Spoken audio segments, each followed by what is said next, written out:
Hello from Unabridged Bookstore. We're so excited to celebrate the release of the paperback edition of Let the Record Show, a political history of ACT UP New York 1987 to 1993.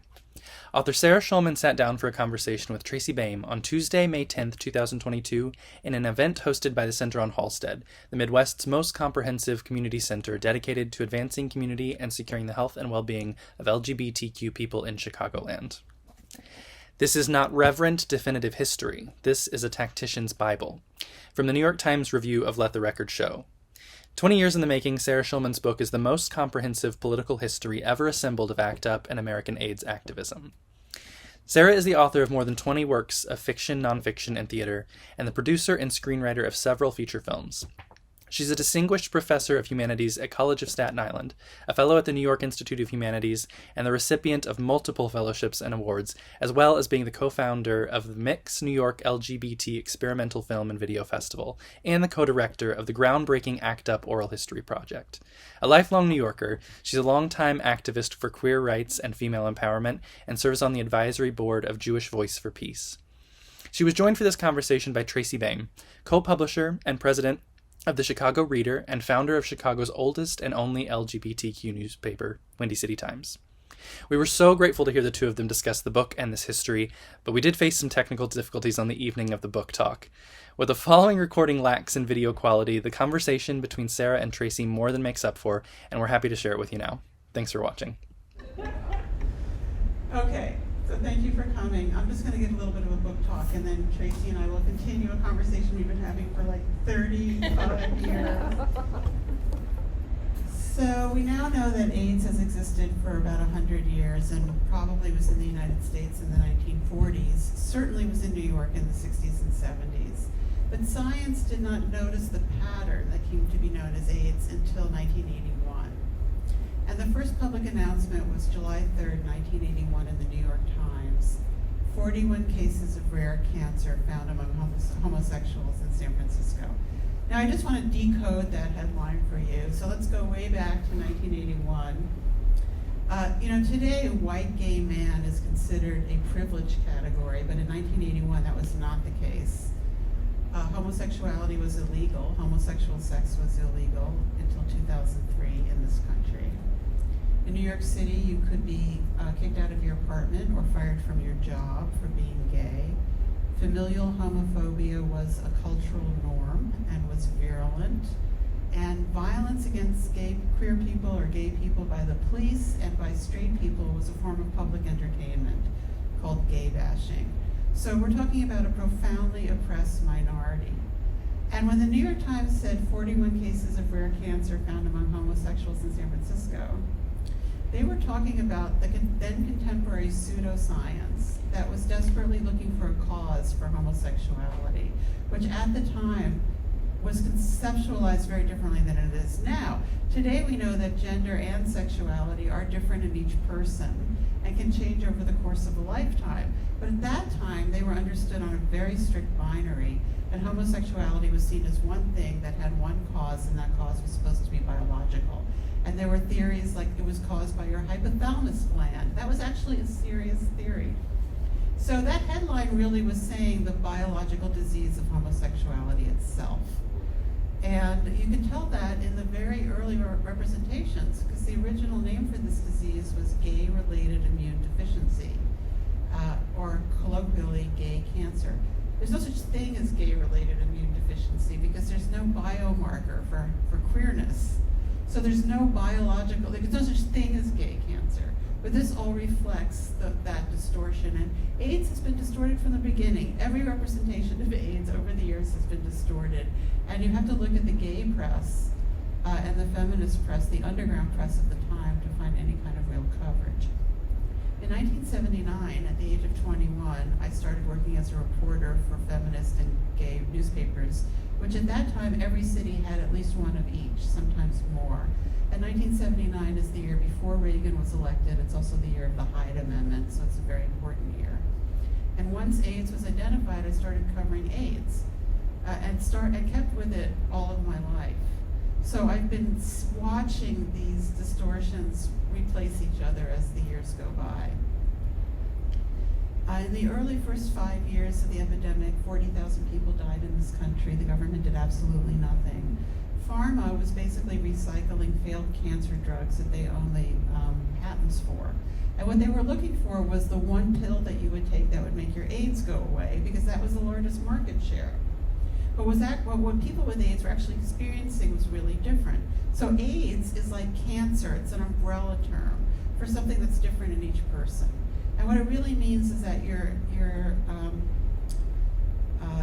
immune system doesn't work anymore. So you start to break down, and each person broke down in a different way, and they developed what was called opportunistic infections. And there was a whole range of them, and they were all horrible, like dementia, blindness.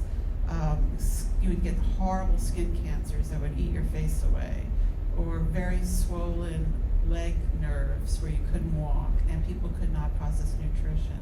And AIDS death is like a terrible death. And so people with AIDS wanted treatments for each of these opportunistic infections. But pharma didn't want to do that because it's a smaller market share. So there was a huge gap between what people needed and what was going on. In those first 5 years, the gay community focused mostly on social services because familial homophobia, queer people did not have access to familial networks of support. And so the community had to create. So, for example, a Puerto Rican social worker named Diego Lopez, who worked for Gay Men's Health Crisis, he did die of AIDS, but he started something called a buddy program, where you could volunteer and you'd be assigned a person with AIDS and you'd like hang out with them or help them do their laundry or help them do their food shopping until they died. There was an organization that would walk your dog so that people could keep their pets. You know, very humane, right? There was God's Love We Deliver that would bring home-cooked meals to homebound people with AIDS. But there really was no political response until the Supreme Court upheld the sodomy law in Bowers v. Hardwick. So that's kind of where we are right now with abortion. If you look at it, the parallels. You know, you're in the middle of a mass death disaster, and the Supreme Court comes along and says, yes, gay sex should be illegal. And it took 17 years for that to be overturned in 2003. Gay people were so angry that they started having demonstrations in the streets without police permits. A politicization occurred. And that's really what set the tone for ACT UP to be founded in March 10th, 1987. Now, in the 6 years that I cover in my book, 1987 to 1993, I just want to tell you some of the incredible accomplishments of ACT UP.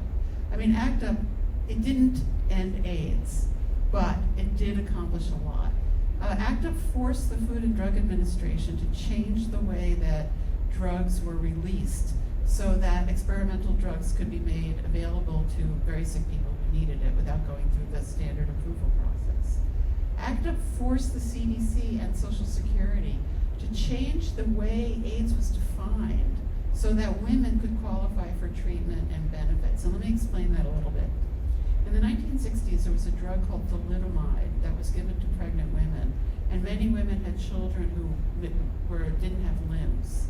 And they sued pharma, and pharma had to pay hundreds of millions of dollars in settlements. So their solution was no more women in experimental drug trials. Women were actually excluded from all experimental drug trials. But when AIDS came along, those were the only treatments. And you know, women with AIDS tended to be poorer, tended to be women of color, and all women are always diagnosed with more advanced stages of disease than men, because women are the last people to go to the doctor, because they're always taking care of other people or they're poor.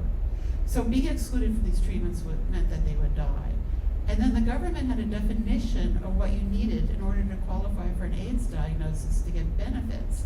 And the special infections that only women got were not on the list. So they could actually die of AIDS and never get an AIDS diagnosis and never qualify for benefits. So ACT UP ran a 4-year campaign that overturned this. And in many ways, you could say this was ACT UP's farthest reaching victory, because today, every woman with HIV in the world who takes a medication is now taking something that was tested on women. ACT UP created needle exchange in New York City, which transformed the epidemic. And they did this in a very high-risk manner by illegally, publicly exchanging needles in order to get arrested, to have a test case that they easily could have lost, but they won and made needle exchange legal in New York. ACT UP took on the Catholic Church.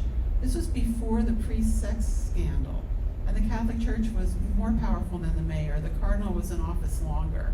And traditionally, they had stayed in their lane with Catholic schools, but when condom distribution was proposed for public schools, they started getting their people on the school boards to stop it. And ACT UP knew that people would die because of this policy. And so they made the very bold step of disrupting Mass at St. Patrick's Cathedral in December 1989. You know, homosexuals with AIDS disrupt Mass. It made the front pages of every newspaper in the world. And this was an incredible turning point for ACT UP's power and representation. And also, ACT UP made it so that HIV was no longer a pre-existing condition for private insurance. And this meant suddenly 500,000 or 600,000 people were eligible for private insurance. So these are really substantial wins. But I think most importantly, ACT UP transformed the way that queer people and people with AIDS felt about ourselves and were seen by the world. And so that's why we're all ACT UP people. We scream at each other still, even in our 60s and 70s. But that's why we're so bonded, because we actually had the experience of being part of a successful social movement. So we know that it's possible. And that's why my orientation in writing this book was not nostalgia, but rather to come hear how they won all these things in a way that I hope will be helpful to people today, because obviously we need tremendous changes. And most people want change, but they don't know how to get it. So I just want to summarize some of the takeaways, and then Tracy and I can start talking. So I think the biggest takeaway is that ACT UP was not a consensus-based movement. People did not have to agree in order to go forward. There was a one-line statement of unity: direct action to end the AIDS crisis, and that's direct action as opposed to social service provision. So if you were doing direct action to end the AIDS crisis, basically you could do it. So if you had a proposal and I thought it was horrible, I would yell and scream at you. I mean, we were very tough in there. You know, it's pre-gentrification New York culture. But if in the end I didn't like what you were doing, I wouldn't try to stop you from doing it. I just wouldn't do it. You would go do your thing, and I would get my 15 people or 3 people to go do my idea. And what this radical democracy structure created was this simultaneity of response, where all different kinds of people were running all different kinds of campaigns in all different kinds of social milieu and different approaches and different aesthetics at the same time. And it's that really created the paradigm shift. So I think that's the biggest takeaway, is like Big Tent politics, where you don't demand that everybody agrees all the time, and when you do agree with someone, you work with them, and when you don't, you don't. And this, you know, sets an example of leadership, as leadership is helping people be effective from where they're at, and recognizing that people can only be where they're at. And it took me 20 years of therapy to learn that, and I still wish it wasn't true, but it is. So, and I think that historically movements that have tried to force everyone into one strategy or one analysis, I would say have all failed. No one has yet been able to come up with an example for me of someone that has succeeded. I think that just doesn't work. And that's something that today, when we have so many different communities that are under attack, and the people that need to work with each other are so different from each other, I think that this is something that we can really learn. Another takeaway from ACT UP is that they didn't use theory. You know, it was driven by people with AIDS who were fighting against the clock.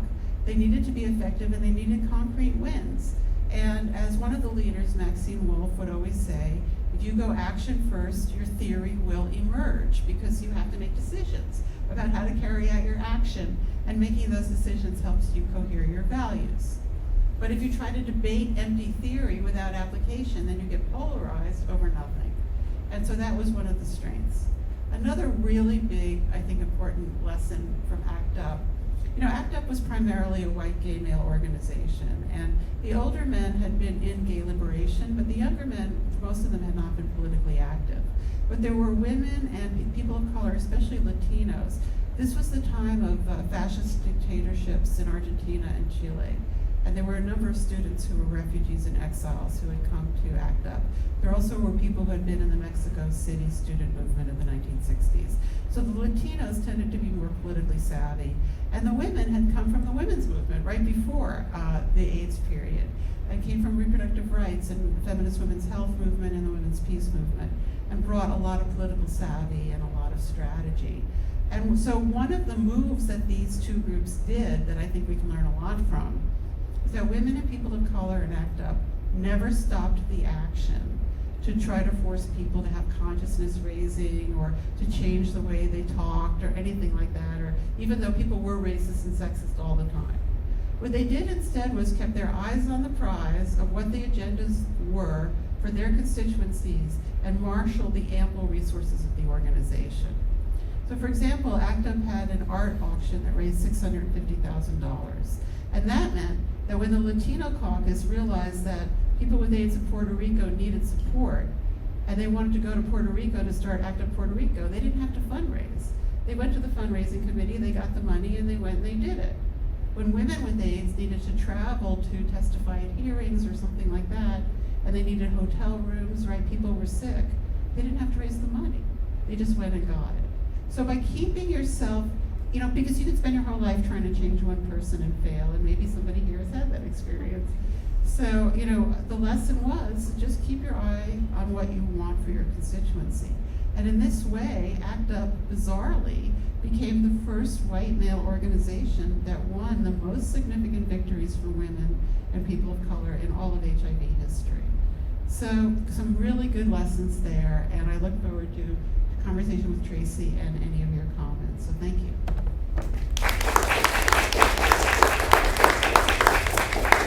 I really could just listen all night to that.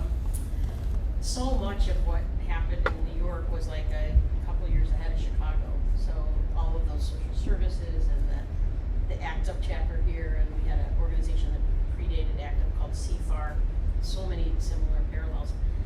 In the book, where it's 188 people you interviewed for the project, which is online, so people can see those stories more fully online.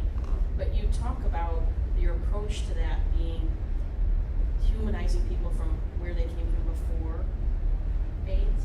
And can you talk a little bit about that approach? You compare it to how maybe Steven Spielberg is doing that project in a different way.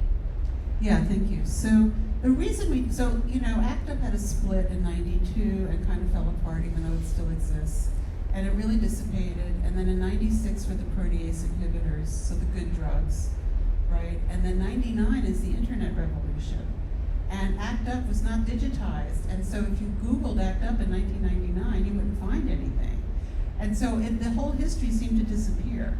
And in 2001, it was called the 20th anniversary of AIDS, but it was actually the 20th anniversary of noticing AIDS. I was driving around and I was listening to the radio, and the guy said, first America had trouble with people with AIDS, but then they came around. And I almost crashed the car. I thought, oh no, this is going to be that same old bullshit about how benevolent the dominant culture is, and when the truth is thousands of people fought until the day they died to force this country to change against its will. So I pulled the car over and I called Jim Hubbard, and we're like, we have to do something. And Jim and I are these post-Holocaust Jews who were born in the 50s. We have this whole thing about responsibility to the dead and the weight of history, and we feel very responsible to our friends who died of AIDS. And so we started the ACT UP Oral History Project in 2001. But we didn't know how to do it. We weren't trained. I had never gone to graduate school and anything like that. And so we studied 2 Holocaust archives. One was the Shoah Project, run by Steven Spielberg that Tracy just mentioned. And this one had, it was started to refute Holocaust revisionism, which was when the people who did the Holocaust said that they did it, and the people who were in it said that they were in it. But there was this third party called Holocaust revisionists who said it never happened. And he was trying to refute that. So he had 1,500 interviewers. They all asked everyone the same question, and the questions were all focused on the moment of atrocity. And that just did not appeal to us at all. We were really attracted by a much smaller archive run by the Fortunoff department store family that was at Yale, where they interviewed each person and wanted to find out who they were before the Holocaust. And that really interested us. We wanted to individuate each of the people that we interviewed, because the big question that we started with was, who are these amazing people? How did they do this? What kind of person is able to accomplish this? So at the beginning, my first theory was that all of these people had been raised with some kind of value about community. So the first 3 years I'm asking everyone, did you go to church? Were your parents in the PTA? You know, that totally was a wash, right? There was nothing there in common. And then we moved on to maybe people had had traumatic experiences with AIDS. But even that didn't play out because there were people in ACT UP who didn't know anyone with AIDS who came to ACT UP. Then in year 8, I interviewed this actress named Rebecca Cole, who had gotten a job at the brand new AIDS hotline because she needed $10 an hour. And there was nothing to tell people when they called the AIDS hotline. There were no treatments, nobody knew anything. But someone called her and said, it was a woman from Connecticut who said she'd been turned away from an experimental drug trial because she was a woman. And Rebecca thought that was insane. So she started calling all the drug trials in the country and found out that none of them would take women. So she called the CDC and made an appointment for a meeting and went there. And this is the beginning of the solidarity movement with women with HIV. And suddenly I was like, Eureka, I get it. It's not experiential that creates these people, it's characterological. This is a type of person who cannot be a bystander. And that's what these people have in common. Oh, fascinating. I have a little bit of my own, like, I feel like I followed you a lot in my career. I followed your career, but I also followed a lot in your footsteps, and one of those is through the journalism. You came at this from the journalism, and you pivoted to that activism like I have sometimes done. And I'm curious how you look back on how that happened for you. What did it take you to make that switch? Yeah, well, I mean, I grew up in a Holocaust family, and so I was very politicized from the second I was born, because in the 1950s, they didn't protect children from reality like they do now, right? So I knew all about it from the beginning. And my mother was a social worker, and she used to take us on these buses to Washington in the 60s to protest the war in Vietnam and all this kind of thing. So, you know, I'm like that typical kind of New York Jew, mid-century person. So I started off with that orientation, right? But I also started writing when I was 6. And I really think that it had to do, so in my generation, every Jewish girl was given the Diary of Anne Frank. And I think it told me that girls could be writers, because I started a diary at age 6, and I wrote in it, when I grow up, I will write books. So I think it was that and Harriet the Spy that got me going. You know, so they're both really parallel. I wouldn't say that one really precedes the other. Awesome. Speaking of media, I loved how ACT UP referred to New York Times as New York Crimes. And just ironically, this past Sunday had a cover story on the mayor that you referenced, and what horrible role he played. And finally, New York Times, after all these years, talking about him being closeted gay. I'm assuming you saw, read it, and what was your reaction? Well, we hated the New York Times. And for those who, I hope you all know what a fax machine is. Anyone here who doesn't know? Well, when the New York Times got their first fax machine, we faxed them a mile of black paper.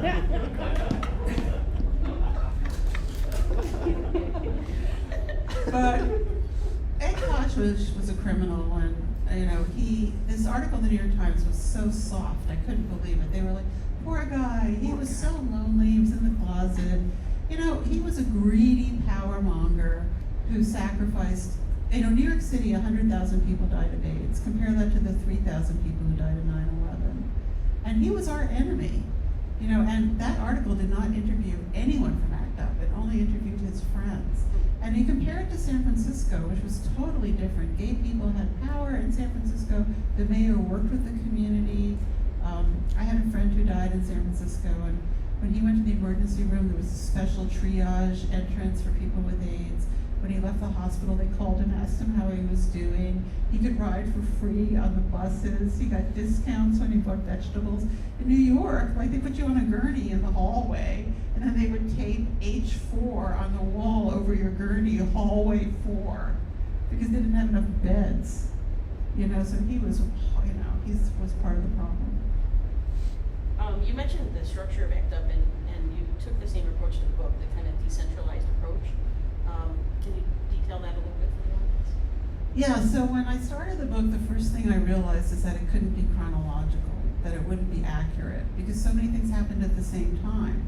And fortunately, I've been a novelist all these decades, and I've worked in lots of different forms, and I have a facility with formal invention, and so I figured out this form that I felt would sort of replicate the experience of ACT UP itself, so that there's separate chapters that resonate with each other. They're not in chronological order.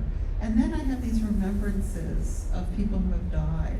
And the experience of death in ACT UP was very intense because people died all the time, and they didn't just die, they were dying in front of you and suffering, and then they would die. But sometimes it would be like your very close friend. And sometimes it would be like that guy who used to sit over there and maybe you talked to him once or you didn't even know his name. And so I replicated that experience. Like some of the remembrances are very detailed and intimate, and some are like very vague and far away, because I wanted that to be part of the experience of reading the book.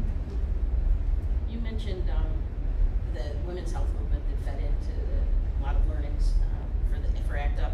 You left and you come from Lesbian Ventures, and lesbians certainly played a really strong role in the movement. Can you explain that? Because I think a lot of people don't get that part of history either. Yeah, so some of the foundational beliefs of ACT UP really came from lesbian activists who had been in previous movements. In the feminist women's health movement, at the time that was founded in the 60s and 70s, there were very few even women doctors. All of medicine was controlled by men. And so feminists had to evolve this idea of patient-centered treatment, that you looked at things from the point of view of the patient.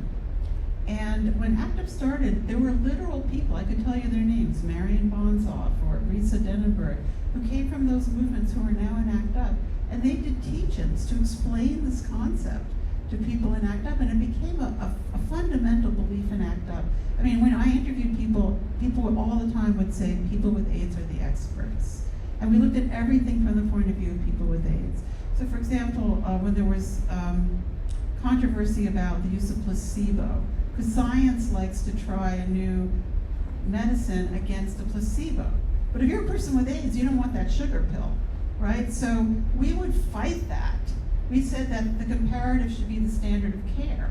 And science was against us, but we always took the perspective of the person with AIDS because of the influence of the feminist health movement. Similarly, the women's peace movement, people like Jamie Bauer and Alexis Danzig brought nonviolent civil disobedience to ACT UP, and people described those experiences being trained and being arrested as really foundational to the rest of their lives.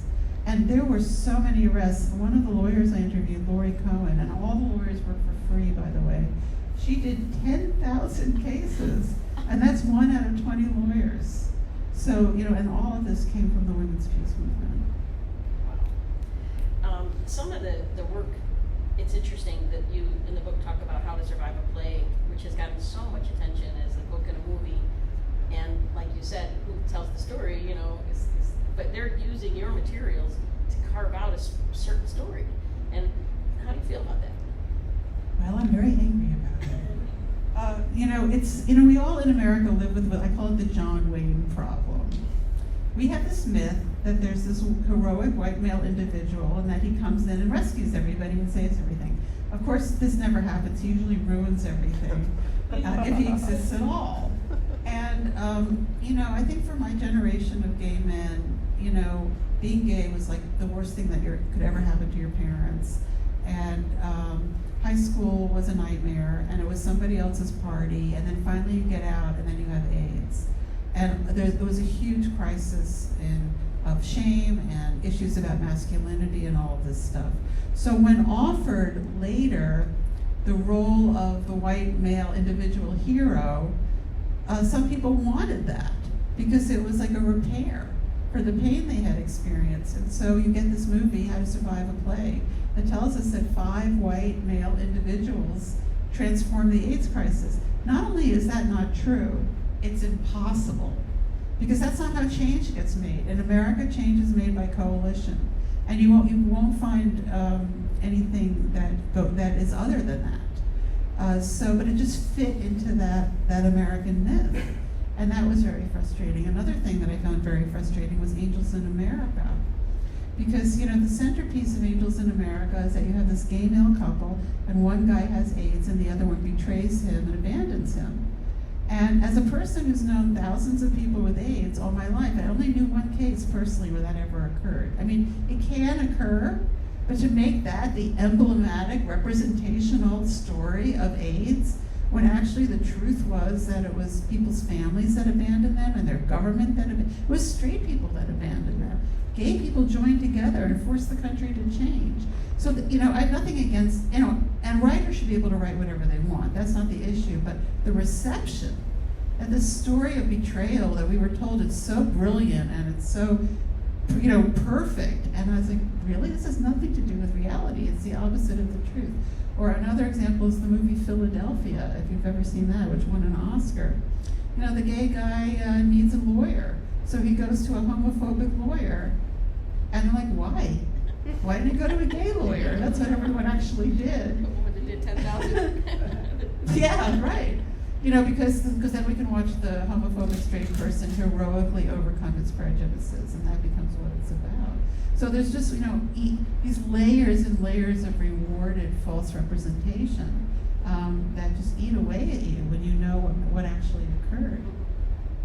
One of my favorite things that came out of New York's movement in the 80s was Out Week magazine. And we talk a little bit about the book with Michelangelo Signorelli. And he created the outing, which was often misunderstood. It was outing hypocrites or people who had power. It wasn't going after everyday people. How did you see Out Week in its role? Well, Out Week came out of the media committee of ACT UP, and it was the most popular gay magazine of the people at the time. The West Coast had The Advocate, which was like the white, male, wealthy magazine that never mentioned politics and never put a woman or person of color on the cover. I once talked to the editor, and he said, we once put a person of color on the cover, and we couldn't sell any copies, which tells you who was reading it. But Out Week was like had women, and it was very, very radical, and it really was like the newspaper of ACT UP, basically. Yeah. It was a fierce. If you can find it at Gerber Library, it's still to me very relevant. A lot of the battles, and similarly was the visual aspects of the movement. Such powerful imagery. We still today have the silencing death symbols, but there was so much more than that. Especially coming out of the New York activism, and we reflected that in Chicago, but there was nothing like what was going on in New York. How did that come about? Well, it was New York. The most ambitious, driven people got there, the most competitive people. They were in the front lines of graphic design and fine art and all of this, and they brought everything that they knew to creating this whole new visual world for ACT UP. And so New York was the first chapter, but when other chapters would form, we would send them t-shirts with graphics on it that they could sell as a way of getting started financially. And that's how those graphics got all over the world. Yeah, in Chicago we had Danny Sotomayor, who created political cartoons. He was one of the few political cartoonists in the gay press, and he himself had AIDS and was an ACT UP member. Just incredible person to look up if you can online. I just have a couple more questions, and then we'll have a little bit of time for the audience, so get your questions ready. If they can turn the lights up or differently for that, because I can't see anything beyond the stage here. You talk about the zeitgeist moment of AIDS activism, and are there lessons from that for what we're going through right now? Well, I was, T. Grace Atkinson, who was a second wave feminist, I heard her speaking once, and she said, women can only move forward when men move forward. And if men don't move forward, women can't move. And unfortunately, that is true.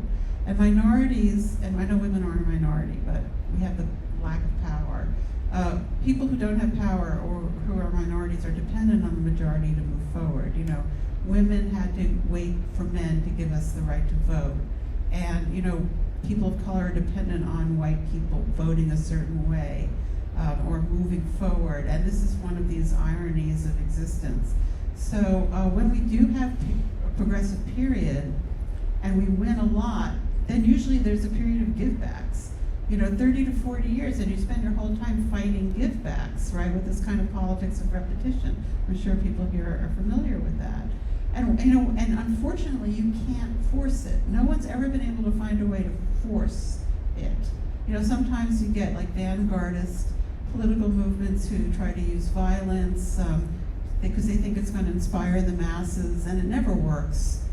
you know, because unfortunately we're dependent on the zeitgeist, which is just like that moment when people feel empowered and their minds open and they act together. And everything else is preparation for that time. So we're going through a current pandemic. We're going through a lot of political backlash. And some folks have been doing this work for 30, 40 years, including you. That endurance, like it's an endurance race. And are there, I'm not looking for inspirational quotes or anything, but really how you have survived. I will say a little bit for me, I never stopped moving. And when I started to interview people like you did, I interviewed about 200 people for an LGBT Chicago History Project, ChicagoGayHistory.org. When I started interviewing those people, I got my mission back. Because I was like at a wall in like 2006, 2007. And then when I started to think about it, how much death I covered, and how many memorials I was 21 in 1984 when I started at Gay Life. I immediately started covering people, taking their photos weeks before they died, going to memorials, and I didn't even know I was in the middle of a war. So by not stopping, I think I got through it. And now I start thinking about it more, and I got to stop thinking about it in order to keep going, because I feel like my role is to document it, not to get lost in it. And it's been my survival tool. I'm curious what your survival tool is. I just think people who are struggling are fascinating, and how creative people are, and how we're always reapproaching this desire for justice, and how people are always finding a new way to move forward, and you know, the bravery of people, and the new, I find the whole thing fascinating. I've always been very invigorated by other people and their creativity, and you know, I've been in a bunch of social movements. I was in the first abortion rights movement, and in the AIDS activist movement, and recently I've been in the Palestine Solidarity movement. And in all of these, I've just constantly inspired and just really stimulated and optimistic and motivated. I've never been burnt out ever, not for one day. That's great. Finally, my last question will be a little bit about how the lessons of healthcare activism have fed your own life recently. You know, with your family. By the way, the book on familial homophobia, you gotta buy it. I've gifted it to so many people over the years because not having the foundational love of family is what has led to the trauma of our movement. I had a great family, and because of that foundation, I came out roaring out of college at 21, working at a gay newspaper, starting a gay newspaper. I had no issues with being gay. But if you don't have that foundational love and support, that book is so powerful. And so I've learned so much from your books, and it's interesting to see how much you learned that is applicable now to your life. Yeah, so, you know, like many people in middle age, I came up with a strange disease. My thing is called JAK2. It's a gene mutation that makes my cells reproduce too quickly. It's JAK2. It's bizarre. But anyway, because I was an AIDS activist, I was completely prepared for my own illness. I knew how to read medical journals. I wasn't afraid of doctors, you know, and I was able to theorize my own illness and work through the system. And I found that a lot of nurses who are my age started in their field at the height of the AIDS crisis. And I started having these conversations with these nurses who had been like 21 in 1981.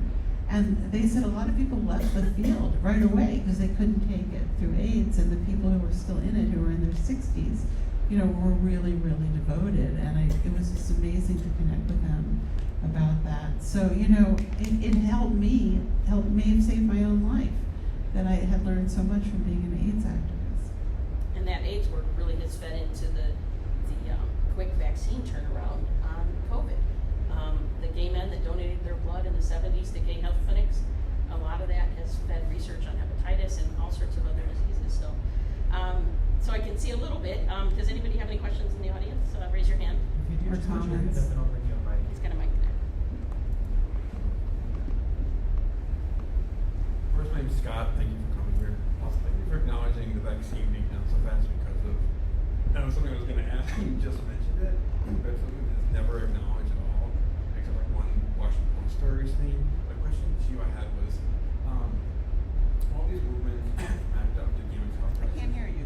these movements from the gay men's health crisis to ACT UP are very focused on like one narrow area, get kind of something done or like made or some type of like very narrow focus like gay rights and get our things done.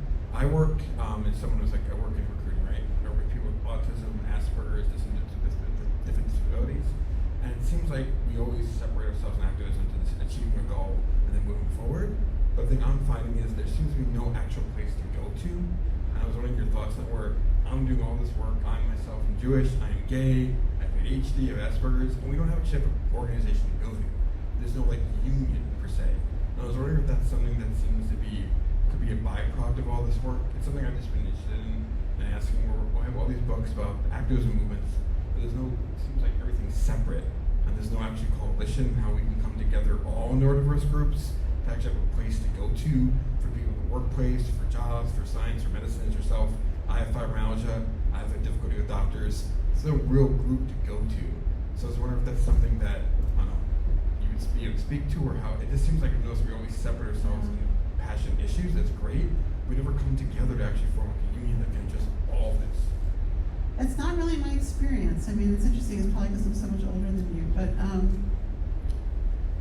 if you feel that there's a need and it doesn't exist, then you have to create it, and that's what people do. So there was no political movement addressing AIDS, and then people started one.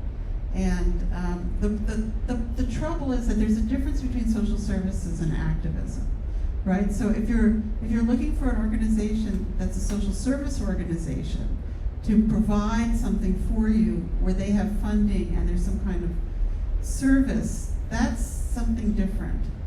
But activists force the creation of new policy, but they don't implement the policy. That's what gets implemented by bureaucracies and social services. Excuse me?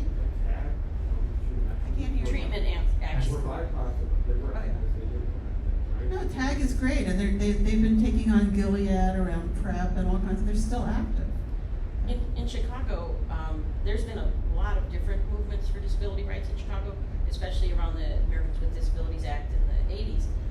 Access Living does services. I mean, they're to me they do policy.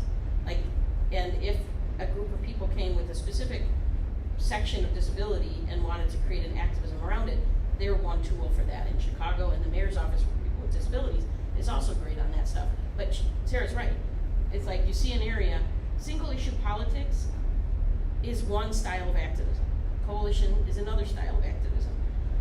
Around the Women's March in Chicago, for example, that was a great coalition, a one-time coalition that brought every kind of group together for that one thing. It's very hard to sustain it beyond specific moments in time, the coalition stuff. It comes and goes in waves.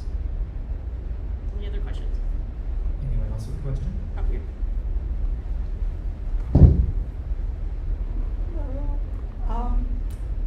I've always been fascinated by sort of the two-pronged approach that ACT UP had to a lot of issues.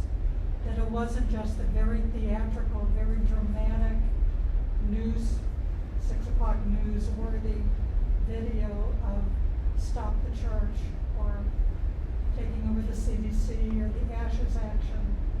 And that's what most people think of when they think of ACT UP, but there was also an inside strategy. And could you speak to how that worked and didn't work with the outside actions? Well, so ACT UP was very diverse, and there were some very elite people in ACT UP. For example, Larry Kramer had gone to Yale with the head of Bristol Myers Pharmaceutical Company.